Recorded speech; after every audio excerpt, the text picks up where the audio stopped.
Welcome to this week's Money and Market Squawk Call, where we go around the horn with our editors to give you their insights on the happenings in financial markets for this week and beyond. Today is Tuesday, June 24th, and joining us for today's call are Mike Larson, Mandeep Rai, Bill Hall, Don Lusick, Doug Davenport, and Larry McMillan. Alrighty then, let's go ahead and get started. Well, certainly some interesting news last week out of the Commerce Department with the inflation figures, obviously more elevated than most people thought. In fact, it was the fastest increase on a month-over-month and year-over-year basis in several years. Mike Larson, you've written a lot about inflation. Is the Fed hopelessly behind the curve already in your view? That's a good question, and good morning, everyone. I think we're starting to see the inflation trades stir again in various parts of the market after a long period of dormancy.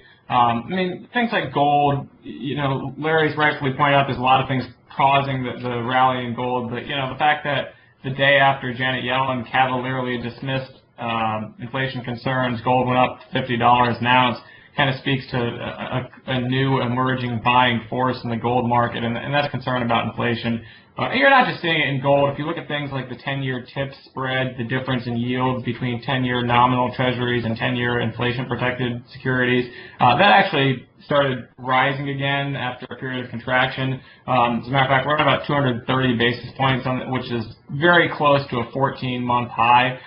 So you're seeing things like that that are suggesting that the concerns about inflation are starting to return. This isn't 1970s style craziness or anything like that yet, but it is interesting to see the market start to wake up to that threat and realize that there's potential if the economy is recovering.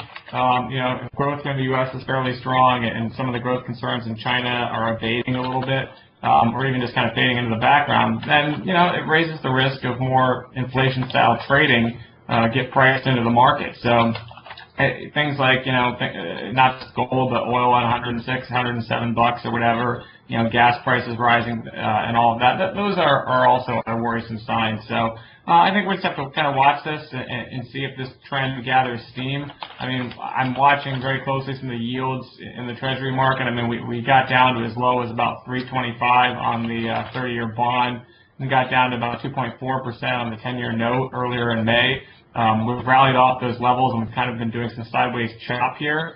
What I want to see, as the next sign of a potential breakout would be for 10-year yields to close above about 2.66, and 30-year bond yields to close above about 3.5%, 3.6. Those would be signs that the bond market, in addition, is also signaling its concerns about inflation, and that we may be embarking on kind of a new round of that. So, right now, again, we had some washout. High in bond prices, low in bond yields, and now we're chopping a little bit. I believe that's a prelude to an upside breakout in interest rates, but we need that market signal to happen to kind of confirm that. So that's what I'll be closely watching. Is for interest rates to kind of confirm what's going on in gold, and for headline yields to confirm what's going on in sort of the yield spread market. And I think that the last time we saw things like 10-year TIPS spreads widen out, we did see actual yields follow by rising pretty sharply. So that would be what I'd be expecting in the next couple of weeks. Okay, interesting. Besides being short bonds and being long gold, what other type of inflation trades are you looking at right now? Do you have on your radar? Yes, not just on the radar. We're actually coining a lot of money by being long energy, for example. We own Noble Energy, NBL, and SMR, and Safe Money Reports, up as $10 in pretty much a straight line in the back half of May. It just broke out to an all-time high. That's the kind of thing that I think, is a winner in this environment. Some of the other names, Trinity Industries, the railcar manufacturer, has almost doubled since we bought it 8 months ago. And there's some of the diversified industrials, too. There's a name, Valmont Industries, is a company that makes things like irrigation equipment for farmland, as well as highway barriers, light poles, and different things like that. Some of these deep industrials could potentially benefit as prices rise and allow them to raise their prices too. So, deep industrials, energy, those kinds of names are the ones that I like in this environment, in addition to things, to warming up to precious metals for the first time in forever. Okay, Mike, thanks. Mandeep, how about you? Any inflation-type trades among your stocks under 10 portfolio? Yeah, so equities generally are a hedge for inflation as opposed to bonds, and you see bonds basically the 10-year below 2 3/4, way below 3.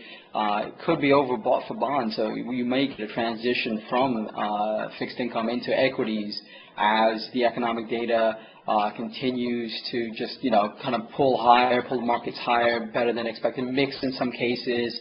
Housing numbers yesterday, were better than expected. We have new home sales coming out today at 10. Potentially, hopefully those will be a little bit better as well. And I think the markets are kind of, so many people out there have been cautious, have been moving to cash, that money is slowly, as the market continues to grind, you start to see people change their ideology and say, hey, you know what, maybe I should be involved a little bit, and they slowly put money to work, and that's what you're kind of seeing over the last couple of days. You've seen a little bit of a breather in markets, and that's okay. I mean, you've seen a string of days with the S&P continues to grind higher. It's supported by data. Yes, inflation is ticking up, and you even had Plosser, who's a noted hawk, saying that growth is coming back better than expected. Corporations are hiring, and the risk in growth for the second half of the year is to the upside. The expectations are 2.5 to 4% for GDP. He thinks those are beatable, and if you have growth, that could continue to steer folks into the stock market. The downside is valuation. So if you don't get the growth that we want to see out of the next season's earnings, corporate earnings calendar, which starts with ALCO in about a week and a half, that could make folks a bit more cautious. But I generally think that we see you and I look at the as well as other investors look at the City Surprise Index, and that's generally ticking higher. And you see the fall that it had in the first half of the year, whether it's weather related, cautious investors taking profits off the table, whatever it was. You're starting to see the economic data starting to pull to the upside. So we remain cautious overall. We're not afraid of the inflation trade because we are starting to see the economic data being better, but we're not all out, making every penny of our portfolio work. We're still staying flexible. We're still staying a nice cash buffer, staying in quality names, taking some speculative bets on companies that have catalysts, have indicated that they are driving future revenue through expansion, purchases, things like that. But that's how we're generally playing it out. Okay, thanks, Mandeep. Bill Hall, you and I have talked a lot about your favorite cast of characters at the global central banks, Mario Draghi and now Janet Yellen, fighting to the death to deflation. But they've been saying right along that there's too little inflation around. Should they be careful what they're wishing for here? I don't think so. I mean, I still remain in the camp that the deflationary forces are still the predominant forces in the economic mix right now. There's just too much debt in the system. It's a macro market right now. I'm not sure that a lot of the fundamentals matter. That's why I keep saying it's macro. You got to keep your eye on the big picture, which is deflation. A little bit of inflation would be a good thing because it will be a leading indicator of growth, and we're going to need some growth sooner or later to get this thing going. Mandeep said valuations are stretched. They are indeed stretched, but as we all know, we've seen them go higher. I think the most telling thing in the market right now is that professional investors are exiting the market. They are dumping stocks, and the people that are buying stocks are private investors. And the reason they're buying them is that they have what I call investment fatigue right now. They want returns on their money. They're tired of watching this market go up. They've been cautious for so long, and they've been punished for their caution because you can't make any money in CDs or traditional safe U.S. government notes. So they're rushing into the market. At the same time, professional investors are lightening up. I'm not saying that individuals are going to be wrong. All I'm saying is somebody is going to be right here and somebody is going to be wrong, and it'll be interesting when the game's over who made the right decision this time around. Bill, what is it you're watching to indicate perhaps a change in trend in this inflation versus deflation battle? What are you watching for to signal, that the tables have turned here? Well, I was a little bit late to the call, so I can only tell you some of the things that I heard Mandeep talk about, and I'll tell you what I am watching. You're looking at things like home starts. That would indicate that we got some growth in the economy. The thing that I particularly am looking at is velocity. We need velocity to pick up, and that means how many times a dollar cycles through the economy. Meaning, you have the home builder gets paid by the home buyer. He then turns around and pays the lumber contractor, and then the lumber contractor pays their supplier. So the dollar goes through the economy a number of times before it cycles out. Usually a dollar turns over 8 times. That's the historical norm. Right now we're turning a dollar 3 times to the economy before it leaves and goes back into the banking system. And that's to pay down debt. That's the problem. So the dollar's only turning 3 times through the system. So, early indicators would be housing starts ticking up, the CPI, inflation number, but the real key number that I'm looking at is velocity. Sooner or later, you got to have velocity. Velocity's harder to track than the other things, but that's where you're really going to see some inflation if you see it there. Okay, interesting comments. Thanks. We'll keep an eye on that. Let's see, Don Lusick, how about you? What trends are you seeing develop in the market from the ratings perspective? Well, the ratings are still bullish. I mean, that's sort of just a flat statement about that. I'd like to key off of something that Bill said, is that a little inflation is kind of a good thing here. I wouldn't jump the gun and say that one reading above expectations is a trend. This week we'll get the personal consumption expenditures number, and that's the inflation gauge that the Fed prefers. So I think that we need to keep a look at that. Velocity of money, that's actually also a very interesting point. With a low velocity, there's not currently a threat of runaway inflation. So I think that if Janet Yellen seems sort of dismissive of inflationary threats, I think that she's well grounded at this point. I mean, we just don't have the data to say otherwise. So being a long only for the most part stock investor, I'd like to see some inflation. I think that that would be actually a positive for the market. And as far as what the ratings, what the Weiss ratings are telling us right now is, get long, stay strong, and from a sector perspective, there's not much change. Just what I'm seeing is favorable pro-cyclical themes still in force, and maybe lightening up on defensives. But that's also there's a lot of noise in the numbers right now. So I'm looking forward to second quarter earnings reports to shed some light on this. But again, a little inflation is a good thing, and that will be supportive of earnings, revenue growth, and subsequent earnings growth. So I'm all for it. All right, thanks, Don. Let's see, who haven't we gotten to yet? Doug Davenport, I know you follow the trends in all the markets. A bit of a reversal in trend you detected in gold last week. Why don't you tell us where we sit right now? Well, great. Thank you, and good morning. Well, gold certainly jumped after Yellen came out with a call saying that increasing inflation was just noise in her opinion, which I thought was very interesting. But I think gold's been building a base here around 1,300 area, in my opinion, and it's got to clear 1,340 now next and hold that before it can make an advance on up to 1,400 if it can. Now, I have no idea if any new bull market is starting in gold. No one does, and I certainly don't know if it is.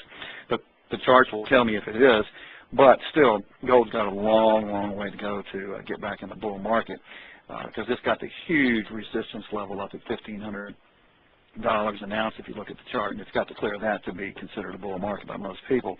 I was looking at some statistics. In the last 3 years, gold has averaged a minus 5.4% return for each year for the last 3 years, while the S&P has done 15.5%. So that's kind of devastating to a portfolio if you've been heavy in gold, which I've had people I've talked to that, you know, are crying, so to speak, because of they continue to buy gold or have held it, and it certainly hurt them. Maybe they'll be vindicated in the future. Hottest sector is one that I'm in right now, which is in the portfolio, which is energy by using XLE. That's obviously the hottest sector of the market this year. Utilities is a little bit, it's right behind it, but I wouldn't consider utilities hot. But still, the energy sector is very hot. It was up, XLE was up 3% last week. It's up 17.3% just for the second quarter so far. And I think we're seeing a meaningful breakout in the sector versus the relative market on a momentum basis going through this summer. And so I think that's a very, very attractive area. I'm just lucky that it's in my portfolio. Basic materials, certainly another sector that I'm using. It's up 8.1% year to date. That's another very attractive area, but the energy sector is a hot place to be. TLT, and still long TLT. It's kind of doesn't know which way to go right now because the yield on the 10-year treasury is anywhere from 2.4 at the bottom to 2.65 on the top side.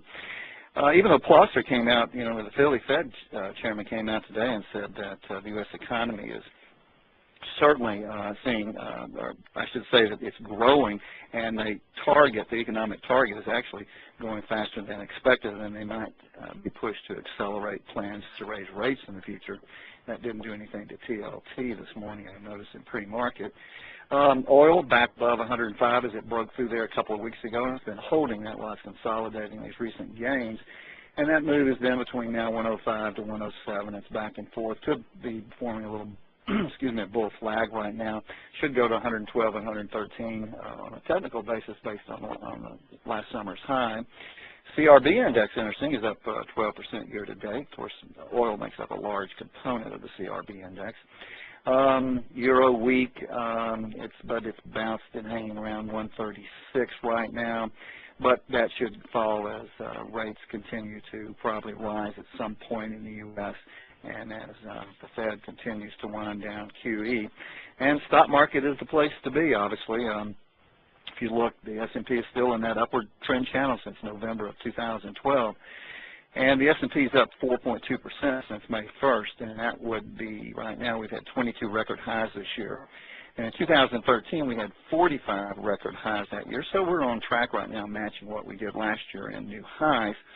The total, the best total since 1929 is 1995 when we had 77 new highs in that year. NASDAQ, it's up 10% from its April low, and it's actually 15% from its all-time high of March 2000, which is hard to believe. I saw an interesting statistic this morning saying that corporate America has bought back $160 billion of its own stock just in the first quarter of this year, and that's a huge number. In 2013, corporations bought back $476 billion, so we're kind of a little bit behind last year. But I think the market's trying to work off is in a consolidation phase as it's working off the gains it's had since May. And I think that we've had very low trading volume, so consolidation is actually good for the market. I'm happy with it, and the S&P is still up, and all other indices are still up too, the Russell and the NASDAQ. We've got a large Fed by operation tomorrow. There's several short-term bullish setups set up for the S&P right now. And on a short-term basis, I hope we can hold 1955 on the S&P because there's a small cup and handle formation there that targets about 1980 on the S&P. So if 1955 neckline's broken on that cup and handle formation, then that will negate that 1980 target before July 1st. So that's about what I have and what I see out there. And inflation, though, when we talk about that, if I had to decide, I'd have to be in the middle. I think that economic growth is certainly going to stay moderate, and inflation will probably remain modest also. And for right now, that could all change, but it's not escalating to any great degree that's any problem for anything that I'm looking at. All right, Doug, thanks for those comments. Let's see, Larry McMillan, I know you've been a bit concerned that the stock market may be a bit overbought and in need of a short-term correction. What's your view right now? Well, it's the same. It's interesting. I mean, all of the things that we follow are still intermediate term bullish, which means they're trending in a bullish direction, but they are overbought. So the trend dominates the overbought condition unless you get actual sell signals. The only actual sell signal that's in place right now is a seasonal one. The week after option expiration in June, which just occurred last Friday. The week after that, it has been negative in 18 of the last 24 years. So we took just a short-term negative position for this week. But unless some of the other things begin to fail, the trend is still up. The put-call ratios are strongly bullish. In other words, people are buying more calls than puts, obviously, with the market at these levels. But they haven't reversed that trend. What that trend needs to reverse before it's just a sell signal.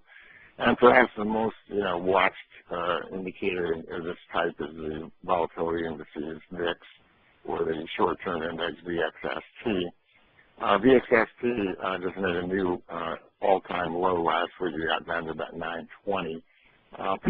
That sounds worse than it is, but because there's only about 5 years of back history for the VXST. It was just invented by the CBOE recently. But VIX itself got down to almost 10, not quite. And the last time it's been anywhere this low was in 2005 and 2006. But as I believe I mentioned last week, just because it's this low doesn't mean the market's about ready to break. Back then in late 2005 or 2006, it got down there and stayed about 4 months before the market finally did have a breakdown. So, yes, protection is cheap. You can buy cheap S&P puts, or you can buy cheap VIX calls, and I would suggest that's probably a smart thing to do. But, it may not pay off immediately. So, right now, I mean, we're staying with the bullish scenario until we see some of these overbought conditions produce actual sell signals. And of course, like I said, but just this week has that negative historic seasonality. Well, that wraps things up here for this week's Squawk Call. Some terrific insights, gentlemen. Thank you very much. And be sure to tune in again next week. Until then, I'm Mike Bernick for Money and Markets. Good investing.